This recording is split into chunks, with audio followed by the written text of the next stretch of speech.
Hi everyone, I'm Tracy Koga and welcome to Hue at Home, and we are on location here at 9 Rounds downtown. And this gym plays a big important part in the making of a local documentary called Range of Emotion. It's a story of Krishna Mankasingh, and you might know that name because he is a champion bodybuilder. But Chris also lives with schizophrenia. So we'll learn more about the documentary and meet some of the 4 great stars in the film right here on Hue at Home.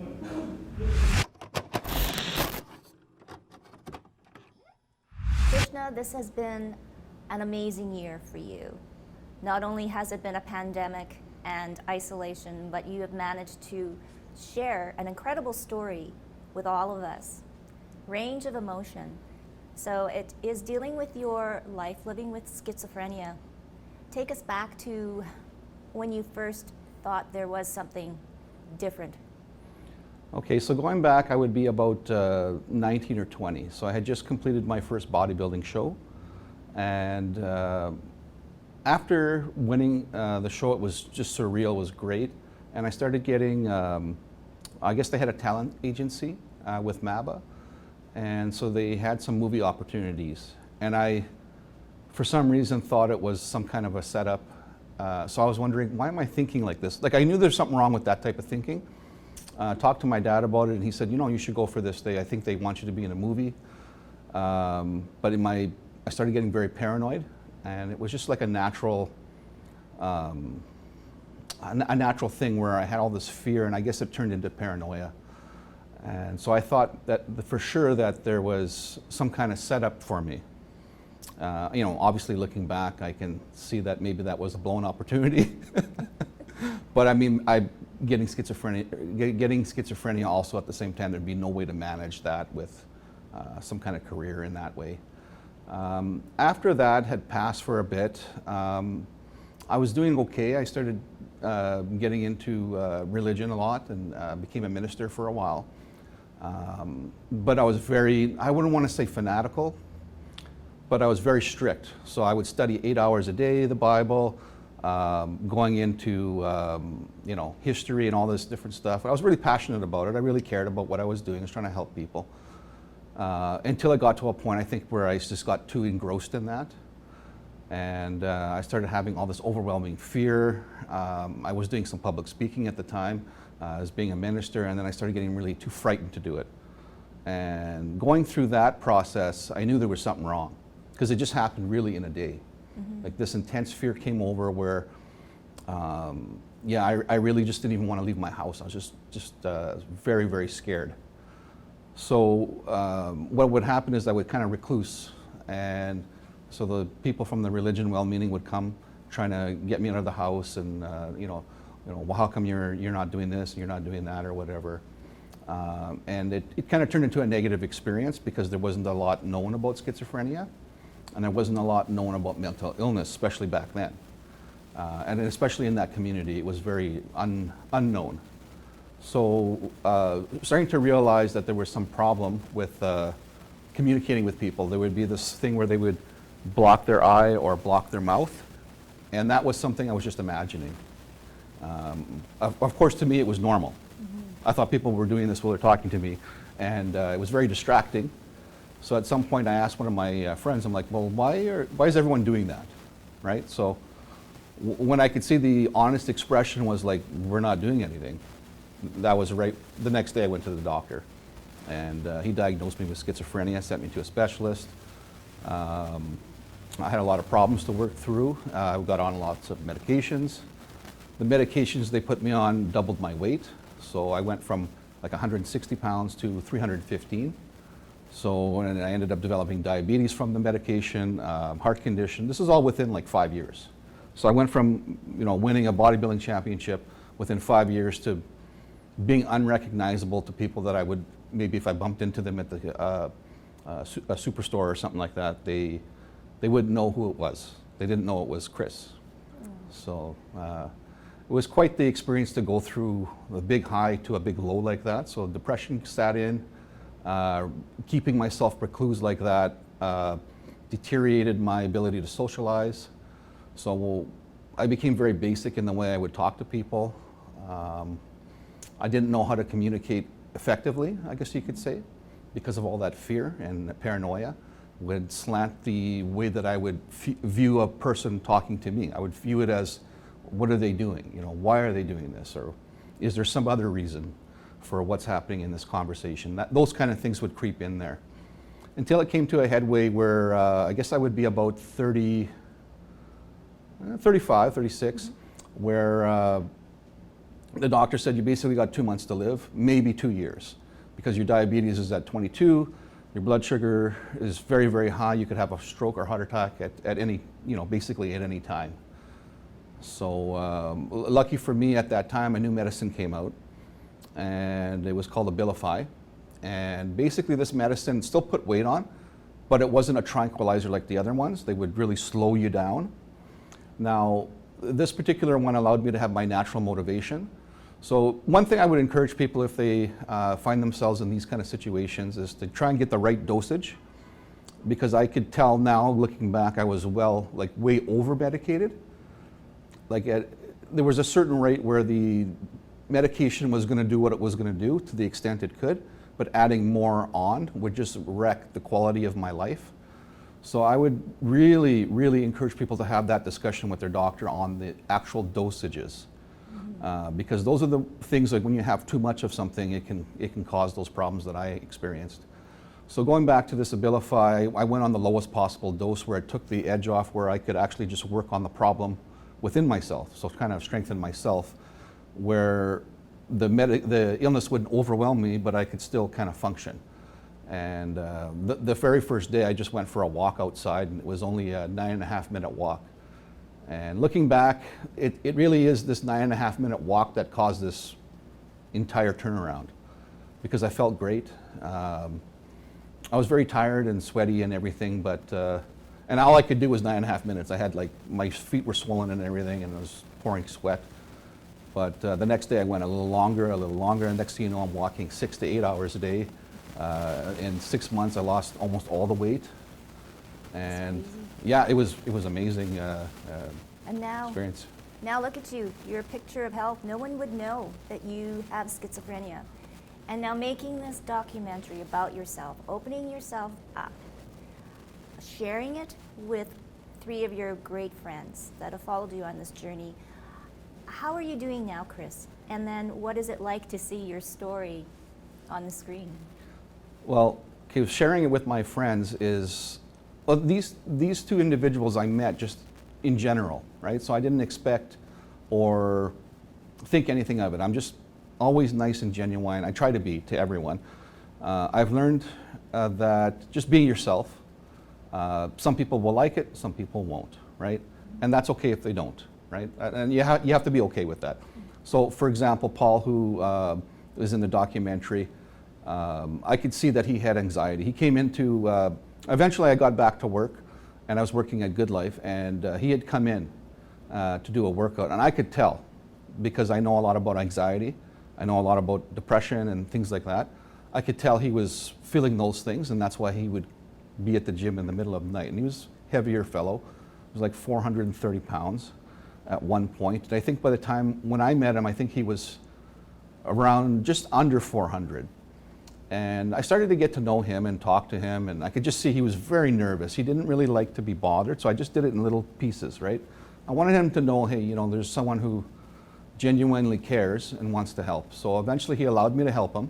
He didn't know much about the gym, but he would really give her on the cardio. I have never seen someone a bigger person like that really be able to do what he was doing. So I was very impressed, actually. And so getting to know him, I helped him lose about 70 pounds at one point within, I think it was like 3 or 4 months.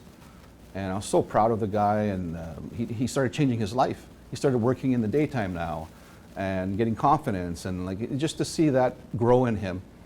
And then I started talking to him a bit more, and we got to be really good friends, and he found out his dad has schizophrenia, his birth dad, and that he's been in Selkirk for most of his life. He doesn't really know his dad well. So when I thought about doing this documentary, I was like, you know what, this would be perfect to show an experience of someone who doesn't have it, but how schizophrenia or mental illness can impact the family. Mm-hmm. And in a weird way, if one person has it, everyone has to kind of, it has an impact on everybody in the family and on our community too, right? So, so that's kind of how that came to fruition with Paul. Sorry, what's the other part of the question? What is it like for you to see yourself, your life on screen? Okay, for me to see everything on screen is a bit different.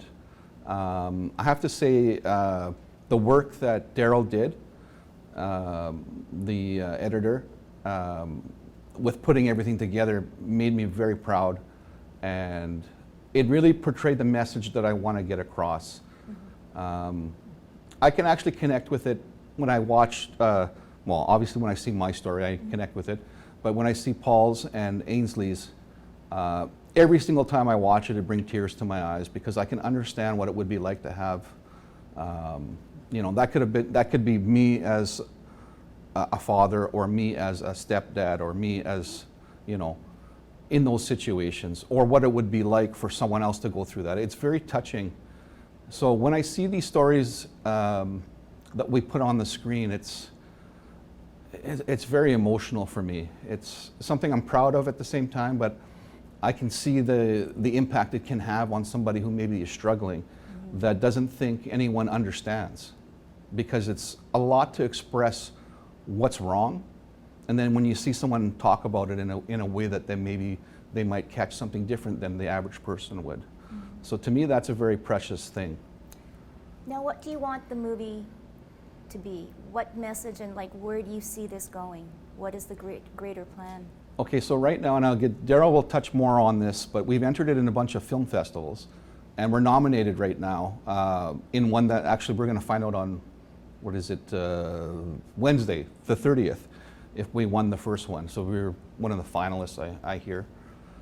So I'm actually kind of shocked, to be honest. I didn't expect that. Eventually, I really wanted to get on to CBC. I've talked with them a little bit. I think the length of time that we have ours is 88 minutes, and they want 45.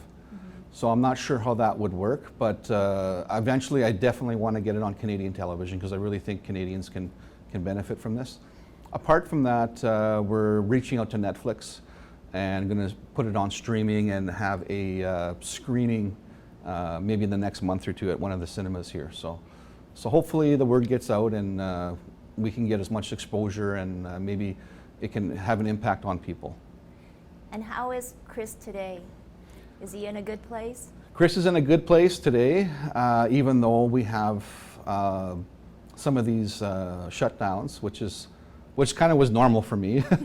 Before, it was like, okay, this is how my life used to be. So in a way, it was really sad because I didn't want to go back to that, right? So, but you know, I got a lot done with the documentary, so I just used my time wisely with it. And yeah, today I'm very inspired, and I really want to help those genuinely who are suffering, and especially those who don't have a voice. Many who have schizophrenia are, for lack of a better way of phrasing it, are the ones that are in the basement, you know, in the house, and everyone just kind of leaves them be. And it's very common for that to be the way it is, and no one knows how they feel, because they don't know how to, it's hard to talk to someone who has schizophrenia, because they may not make sense to the average person. So I want them to know that there's somebody in their corner, and that they also can themselves, with a lot of hard work, bring themselves out of this too. Well, the documentary is a definite must-see. It is great. Congratulations, Chris, and we are going to meet some of your friends that have made the journey along with you. So I'm looking forward to it. Thank you. My name is Paul Callan, and Chris, to me, at this point, after knowing him since fall of 2017, it's more like a brother to me. Like we call each other brother. He's always there for me. He's also a father figure to me. I mean, what more can you like? He's like a family member. Don't know my real father actually has schizophrenia. I didn't know it growing up. He had left the family when I was just a toddler, pretty much. And you know, he had visitations and whatnot with my mother, but you know, I never really knew what was going on. I just knew, oh, my parents are no longer together. It wasn't until I was in my 20s that I really, you know, found out, you know, what had happened, and you know, how it affected my mother and unfortunately my father. It broke their heart, of course.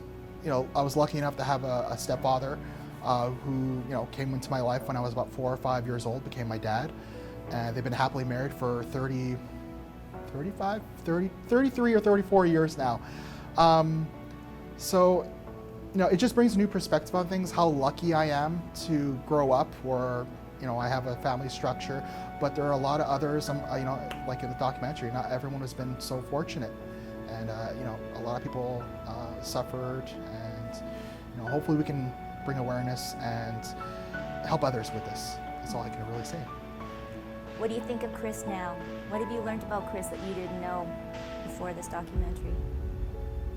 Honestly, nothing really. My perspective on him has not changed. He's still that lovable guy who just wants to see everyone get the best out of their life. He's really great at observing, and he doesn't just jump on it. He likes to learn about you and learn, your positives, your negatives, and he builds on from there. And more people I can count, he helps. He just loves helping people. It's what gives him gratification in life, right? If he's not helping someone, it's what he does. He just loves helping people, and nothing has changed. Like when I met him, I didn't know schizophrenia. It wasn't until a couple months after. It didn't change my perspective on him at all, because I just saw a guy who is helping. I didn't see some of the other things that unfortunately other people who have schizophrenia suffer with. He's able to bypass that and live a great life and help others in it. Well, my name is Darryl Palapuzz. I'm a cinematographer based here in Winnipeg. I am the editor of Range of Emotion documentary, and I also co-directed alongside Chris. First met Chris the first time I got brought into the production late September, and that was the first time meeting him as well. I've never heard of him being a bodybuilder from way back in the 90s, so I had no idea at all what I was gonna get into. All I know is that I got to the meeting, and they told me hey, so we're gonna be doing this documentary, and it's about this bodybuilder that got diagnosed schizophrenia decades ago. And yeah, ever since then, it's been great working with him. I feel like we connect on a lot of things, and I feel like that's why this documentary really worked great. My style has always been story first, narrative, and that's always been what I've been going for on my previous work as well. That's how I thought of when I took over the documentary. It's what, Chris, let's build it upon Chris' story, and there's these people that are connected to him. Let's hear their stories, and then let's see how they connect with Chris and how they know each other. Going into the project, taking over of the whole thing, I felt like I was very underqualified, but I did it anyway because I saw it as a learning experience, and it could lead to even bigger things, better things towards the future, and that's my whole mentality going forward. Welcome, Tim, to Hue at Home, and thank you for being the gracious host on location here at 9 Rounds. Chris is a very special man, so how did you first meet Chris? Well, it was back in the fall of 2019. One of my staff or trainers at that time was just about to be leaving, and apparently Chris had approached the gym here when I was not here and talked to my trainer and said he was looking for a position. Shared his story to my trainer at that time there, Ben. Ben called me up and said, Tim, you should really talk to Chris. He's looking for a job. He can probably fill my job while I'm about to leave here. And he's got an amazing story. It's like, oh, what's the story about here? So then I had to interview him. So I interviewed him, talked to him, learned a lot about, I guess, he was very open about his situation there, So it took a lot for him not only to open up and be honest with you that he has schizophrenia. For you, Tim, at first, what was your knowledge of schizophrenia? And obviously you took the gamble and hired him. Why? Well, I have a brother-in-law who's got schizophrenia, one of my best childhood friends, his brother was also got schizophrenia as well too. I've heard some incidences of where it was very dangerous as well too. And when I interviewed Chris there, I looked at him like, oh my gosh, this is a really big, strong man here. And it's like, could something happen, right? Could he snap there? Yeah. Yes, there could. And what could that do to my business? I just opened up here, yeah. But I looked beyond that there. Yeah. I looked at what he could bring, the gift that he had, yeah. I did my references as well too. I talked to them there, and the things that they said about him reinforced about what I had perceived of him there. Yeah, he was a gentle giant. Yeah, he is a gentle giant there. Yeah. So would you consider that Chris's gift? You'd mentioned that he has a gift. Oh yes, he is a gentle giant. He gives so much of himself there, and I've actually told him too before. As much as you want to give to others, be sure to take care of yourself too. Yeah, you have to take care of yourself because you can't help others if you don't take care of yourself. Yeah. And I just knew that if I brought him onto the team, he could bring a different element to the team, to our members. Yeah, we're a martial arts based club here, and I know as a personal trainer, that's not necessarily his forte there. Yeah, but his story, his personality, his givingness to help encourage and uplift others, that really fit the culture of what I want to have at my club. Mm-hmm. Yes, we are a gym, but we are in the business of uplifting people. Yeah. Well, and you definitely helped in this documentary. So let's talk about, some of the things that you did help Chris in the process of making this documentary. Well, it was definitely, I guess, some points of where I did provide some mentorship there, some guidance, just on how to be proud of himself, yeah, to how to take care of himself, on how to plan as well too. This is a physically demanding position here, especially when we had our hand pads and our Muay Thai kick shields there to hold, and that was taking a little bit of a toll on his body here. If he's not normally trained on that there as well. Mm-hmm. So he had an opportunity to work at another fitness center place there, and that was, was less demanding on his body there. So I was very happy for him there to encourage him to still pursue his opportunity in the fitness industry there.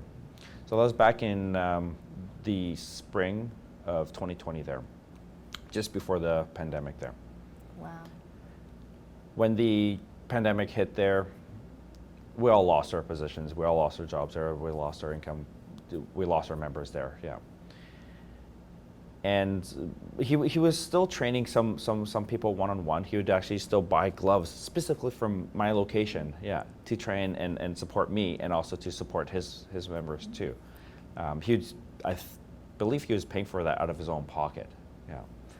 So I, gave him a discount there and to help him with his goals.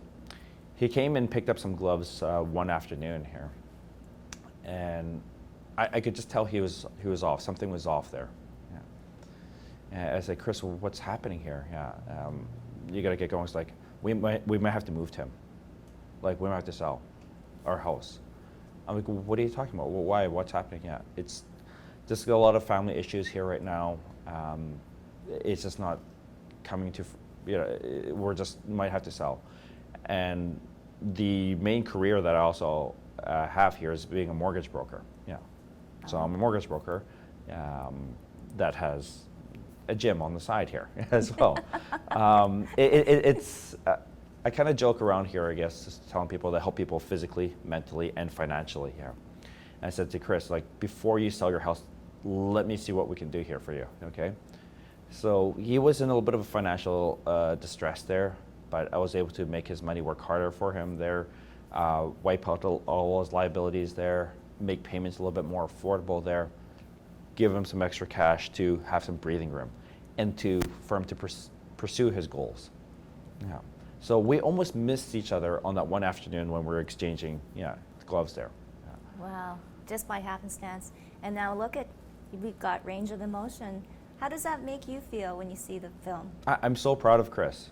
I'm really, really proud of him there, that he has an opportunity to share this story, with many people that aren't aware of people with mental illness, with schizophrenia there.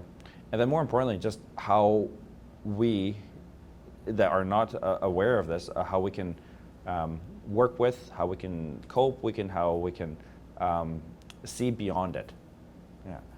So I almost see this as a superpower of Chris here, and that he just does not maybe even fully realize. Yeah. He's pretty lucky to have a friend like you, Tim. Likewise, we're very thankful to have him on our team here. So, yeah, and it's important that we see the good in others. Yeah, we can't focus on the what you can't do there, all the negatives there. We have to focus on the strengths. Yeah. Well, thank you so much. All right. We want to give a big thank you to our special guests on today's show, Chris, Tim, Paul, and Darryl. Have a happy holiday weekend, and remember, stay safe and healthy, and we'll see you next time on Hue at Home.